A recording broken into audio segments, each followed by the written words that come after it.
Good afternoon children. बच्चों, अब हम पढ़ेंगे संचयन। संचयन पाठ 2 स्मृति।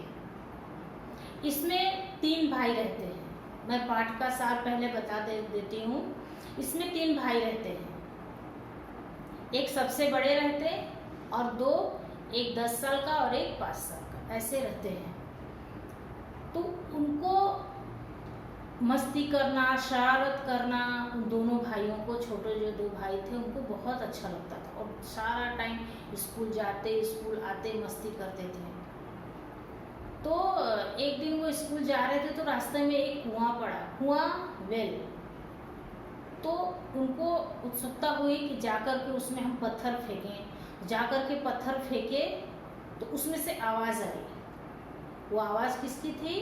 वो एक सांप की थी। सांप जो था वो एक काला सांप, और कुआं जो था वो उसमें पानी नहीं था, तो उसमें वो सांप बैठा हुआ था। जैसे ही सबने पत्थर फेंका, ढेला मीन्स पत्थर फेंका, सांप ने फुसकार मारी। इनको बड़ा मज़ा आया और आते जाते भर दिन का इनका काम हो गया था। तो एक दिन ऐसे ही वो खेल रहे थे, बेर तोड़ करके खा रहे थे बेर के पेड़ के ऊपर से। तो एक आदमी आया, बोला कि आपके भाई साहब आपको बुला रहे हैं। ये दौड़े दोनों भाई घर पे गए। ये लग रहा है कि हमने बेर तोड़ करके खा रहे थे तो भाई हमको अब बहुत डांटने वाले हैं और मारने वाले हैं, लेकिन ऐसा कुछ भी नहीं था। भाई जो थे वो पत्र लिख रहे थे, लेटर लिख रहे थे और बोले कि इसको जाकर के डाक खाने में यानी पोस्ट ऑफिस में पोस्ट करके आ जाओ, डाल करके आ जाओ। वो लेकर के अपना चल दिए। तो इनकी हैबिट क्या थी, इनकी आदत क्या थी कि रास्ते में से आते जाते कुएं में ढेला फेंकना, पत्थर फेंकना। और भाई ने क्या किया था, जो लेटर बड़े भाई ने दिया था उसको उसने फोल्ड करके अपने टोपी में रख लिया था। टोपी पहना था, ठंडी का दिन था, उसमें रख लिया था और गया पत्थर कुएं में डालने के लिए। और जो चिट्ठी थी वो टोपी के साथ ही नीचे कुएं में चक्कर खाती हुई गोल गोल घूमती हुई गिर गई। अब तो भाई को काटो तो खून नहीं। इतना डर गया कि अभी अगर चिट्ठी मैं नहीं पहुंचाता हूँ, कोई ज़रूरी काम होगा तो भाई का काम रुक जाएगा। इस वजह से डर के मारे वह कुएं में घुसने का प्रयास किया। निश्चय किया कि मैं कुएं में घुसूंगा और अपने हाथों से चिट्ठी निकाल करके लाऊंगा। लेकिन यह क्या मुमकिन था? यह बहुत ही मुश्किल काम था। तो अब हम पाठ पढ़ेंगे तो उसमें देखेंगे क्या लेखक जो है वो कैसे चिट्ठियों को निकालता है, सांप के साथ कैसे उसका आमना सामना होता है। ये सब हम पाठ पढ़ने के बाद हम देखेंगे। अभी हम देखेंगे इसके लेखक कौन है। लेखक के बारे में हम थोड़ा सा पढ़ेंगे। तो इसके लेखक है Shriram Sharma. Page number 49, page number 49 लेखक हैं श्रीराम शर्मा। प्रारंभ में अध्यापन कार्य करने के बाद लंबे समय तक स्वतंत्र रूप से राष्ट्र और साहित्य सेवा में जुड़े रहे।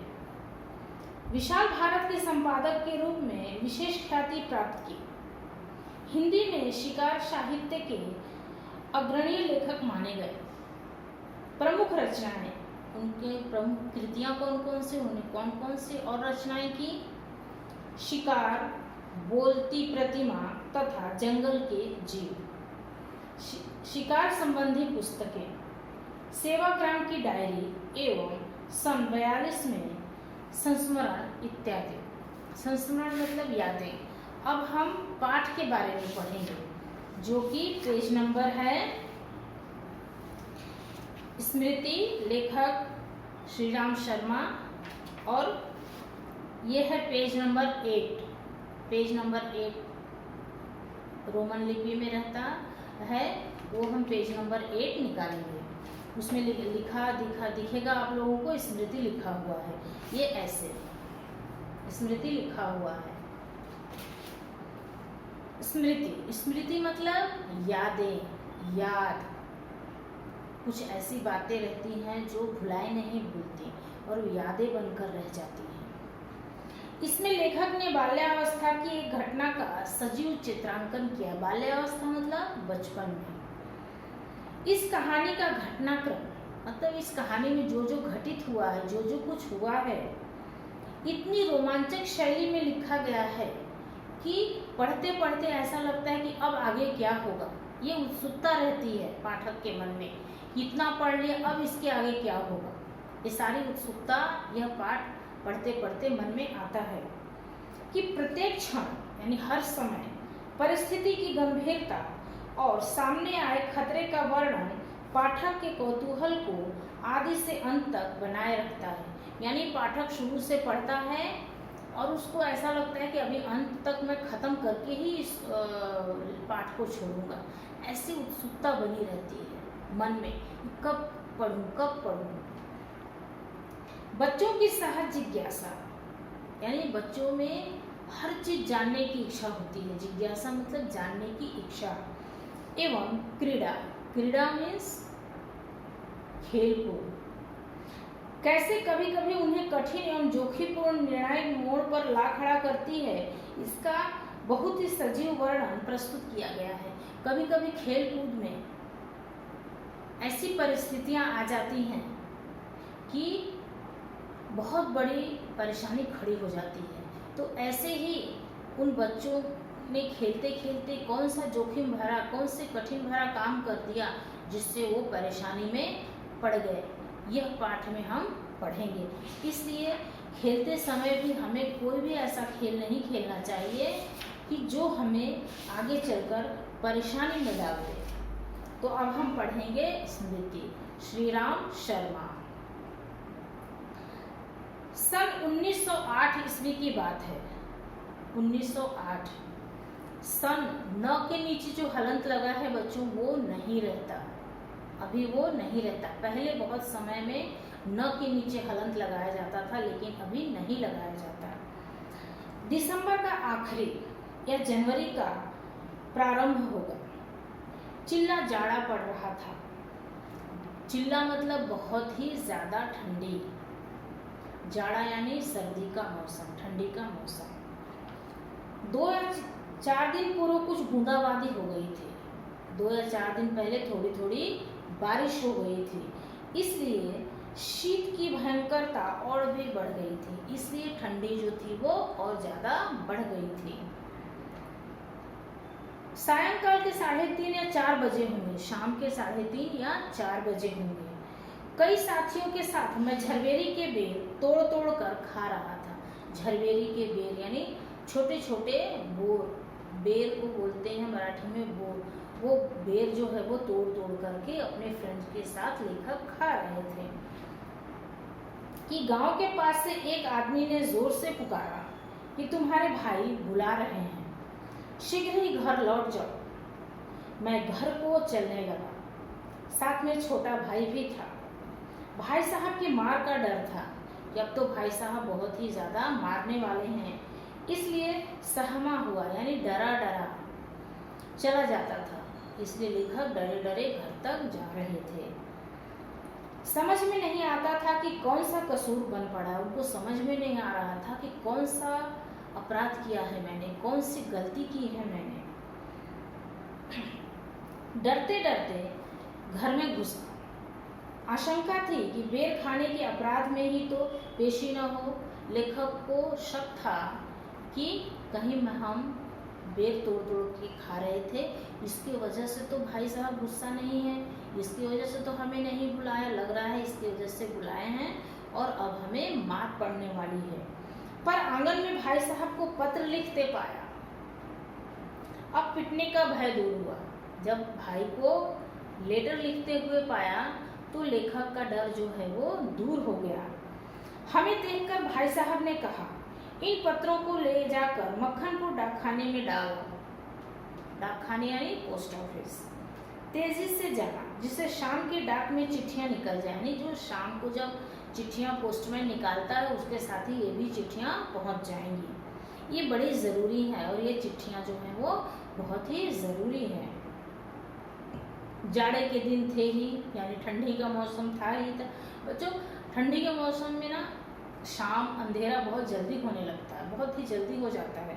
30 पर यानी उस पर। हवा के प्रकोप, प्रकोप यानी गुस्सा। कपकपी लग रही थी। एक तो ठंडी का मौसम था, उस पर से ठंडी ठंडी हवाएं चल रही थी, तो बॉडी जो उनका था वो कांप रहा था ठंडी के मारे। हवा मज्जा तक ठिठुरा रही थी। मज्जा यानी हड्डियों के भीतर था, एकदम शरीर के अंदर तक ठंडी लग रही थी। इसलिए हमने कानों को धोती से बांधा। कानों को हवा लग रहा था, इसलिए उन्होंने क्या किया, धोती जो थी वो कपड़ा जो था उससे उन्होंने अपने कानों को बांध लिया। माँ ने भुजाने के लिए थोड़े चने एक धोती में बांध दिए। भुजाने के लिए यानी खाने के लिए माँ ने क्या किया, एक कपड़े में एक धोती में थोड़े से फुटाने, चने यानी फुटाने जो है वो बांध दिए, ताकि रास्ते में जाते जाते ये खाते हुए जाएंगे। हम दोनों भाई अपना अपना डंडा लेकर घर से निकल पड़े। डंडा यानी लकड़ी काठी उन्होंने ले लिए दोनों भाइयों ने, और रास्ते पर चल दिए। कहाँ जा रहे थे, चिट्ठियों को पोस्ट ऑफिस में पोस्ट करने के लिए। उस समय उस बबूल के डंडे से जितना मोह था उतना इस उम्र में राइफल से नहीं। अभी लेखक बड़े हो गए हैं, तब ये सारी कहानियां हमें बता रहे हैं कि ऐसा ऐसा हुआ था। तो अभी लेखक बड़े हो गए हैं, तो उन्हें बोल रहे हैं कि इस समय जितना मोह मुझे राइफल से नहीं है, उस समय बचपन में मुझे उससे भी ज़्यादा प्यार अपने डंडे से था। मेरा डंडा अनेक सांपों के लिए नारायण वाहन हो चुका था, यानी मेरा जो डंडा था बहुत सारे सांपों को मार चुका था। मक्खनपुर के स्कूल और गांव के बीच पड़ने वाले आम के पेड़ों से प्रतिवर्ष उससे आम झूरे जाते। आम झूरे जाना मतलब, झूरे जाना यानी तोड़ना। तो जब वो स्कूल जाते थे तो उसी डंडे से पेड़ के ऊपर डंडा मार करके आम तोड़ते थे। इस कारण वो मुक डंडा यानी न बोलने वाला, गूंगा, सजीव सा प्रतीत होता था। उन्हें न निर्जीव है डंडा यानी नॉन लिविंग थिंग है, लेकिन उस समय लेखक को क्या लग रहा था, लिविंग थिंग यानी सजीव सा प्रतीत हो रहा था। प्रसन्न बदन, प्रसन्न चेहरा। हम दोनों मक्खनपुर की ओर तेजी से बढ़ने लगे। खुश हो करके दोनों भाई मक्खनपुर की ओर जाने लगे। चिट्ठियों को मैंने टोपी में रख लिया। मैंने बताया था ना कि उन्होंने चिट्ठियों को कहाँ रख लिया, अपने टोपी में रख लिया था, क्योंकि कुर्ते में जेबें न थी, यानी जो उन्होंने कुर्ता पहना था, शर्ट पहना था, उसमें पॉकेट नहीं था। हम दोनों उछलते कूदते एक ही सांस में गांव से 4 फरलांग दूर उस कुएं के पास आ गए। कूदते दौड़ते भागते थोड़ी ही दूर में वो कुएं के पास आ गए, जहाँ पर उनकी आदत थी कि ढेला फेंकने की, और जिसमें एक अति भयंकर काला सांप पड़ा हुआ था। कुआं कच्चा था यानी प्लास्टर नहीं था, और 24 हाथ गहरा था, यानी एक हाथ इतना होता है, तो इससे 24 हाथ। उसमें पानी न था। उसमें न जाने सांप कैसे गिर गया था। कारण कुछ भी हो, हमारा उस कुएं में होने का ज्ञान केवल 2 महीने का था। बच्चे कब उनको पता चला कि कुएं में सांप है, सिर्फ 2 महीने पहले ही उनको पता चला कि इस कुएं में सांप है। बच्चे नटखट होते ही हैं। मक्खनपुर पढ़ने जाने वाली हमारी टोली पूरी वानर टोली थी, यानी बहुत ही शरारती बच्चे थे, बहुत ही शरारत करते थे।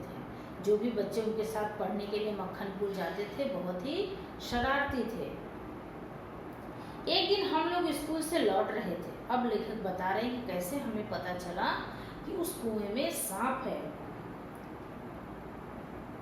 कि हमको कुएं में उझकने की सूझी। उझकने यानी उचकना, ऐसे झुक करके देखना कुएं में। सबसे पहले उझकने वाला मैं ही था। सबसे पहले उचक करके किसने देखा, लेखक ने। कुएं में झांक कर एक ढेला फेंका। ढेला यानी पत्थर, मिट्टी का पत्थर, ढेला पत्थर। अभी पत्थर हम नहीं लिखेंगे, जब भी लिखेंगे तो ढेला ही लिखेंगे। कि उसकी आवाज़ कैसी होती। उसने कुएं में ढेला फेंका कि कुएं से आवाज़ कैसी आती है, लेकिन वहां से किसकी आवाज़ आई, सांप के फुसकारने की आवाज़ आई। पर कुएं में ज्यों ही ढेला गिरा त्यों ही एक फुसकार सुनाई पड़ी। कुएं के किनारे खड़े हुए हम सब बालक पहले तो उस फुसकार से ऐसे चकित हो गए जैसे किलोले करता हुआ मृग समूह अति समीप के कुत्ते की भौंक से चकित हो जाता है। मृग समूह यानी हिरणों का झुंड, हिरणों का समूह जा रहे हैं बहुत सारे 10-15, और अचानक कुत्ता भौंकने लगता है तो आश्चर्यचकित हो जाते हैं। उसी तरह से कुएं में से सांप ने फुसकार मारी तो जितने भी उनके दोस्त थे, बच्चे थे, सब आश्चर्यचकित हो गए कि ये आवाज कैसी आ रही है।